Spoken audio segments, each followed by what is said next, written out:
कहानी है आज मैं बहुत खुश हूँ। असामान्य, बल्कि यूँ कहें तो बहुत ही असामान्य। जिंदगी जीते जीते मन्नू कभी कभी बुरी तरह हार जाती है। वह खुद से सवाल, खुद से नाराज़गी, यहाँ तक कि कभी कभी खुद से नफरत तक करने लगती।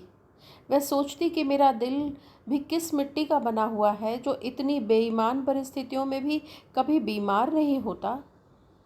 मुझे कुछ होता क्यों नहीं है। पर फिर ईश्वर की इच्छा समझ वह खुद को समझा लेती कि बस इन्हीं परिस्थितियों में जीना है और इस तरह जिंदगी चलती रहती।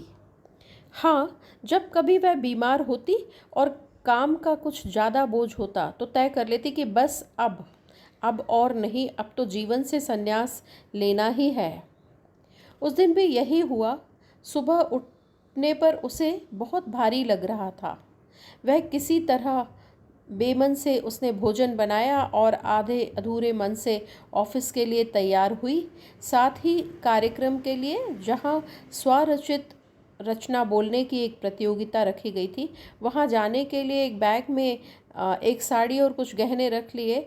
हालांकि ऑफिस के काम के बोझ तले कार्यक्रम में जाने के आसार बहुत ही कम थे, पर फिर कुछ हुआ यूँ कि पूरा दिन अच्छा निकला। ऑफिस के सारे काम आराम से होते गए और मन्नू समय पर फ्री हो गई और कार्यक्रम में समय पर पहुंच भी गई। उसका नंबर आने पर उसने स्वरचित कहानी कही, पर जब उसकी कहानी प्रथम आई तो उसे विश्वास ही नहीं हुआ। वह सोचने लगी कि प्रथम द्वितीय तो सिर्फ एक नंबर है, पर हाँ, इस कार्यक्रम में लाने और भाग लेने के लिए प्रेरित करने के लिए नीना का उत्साहवर्धन ही था। कार्यक्रम सचमुच बहुत रुचिकर था।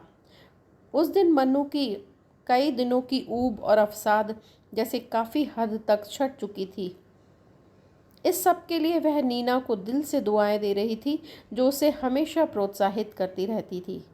उससे ज़्यादा महत्वपूर्ण था कि नीना उसकी ऊल जलूल सब सुनती और उसे खूब समझाती। उसे कभी कभी आश्चर्य होता कि पता नहीं कहाँ कब नीना उसकी ज़िंदगी में एक खूबसूरत सहेली बनकर आ गई। मन्नू इस बात से खूब वाकिफ थी कि उसने जो खोया उसकी भरपाई तो कभी नहीं हो सकती, पर यह भी सच है कि आज के इस तकनीकी युग में जहाँ संवेदनाएं भी इलेक्ट्रॉनिक हैं, वहाँ नीना जैसी सहेली मिलना ईश्वर की नेमत से कम नहीं।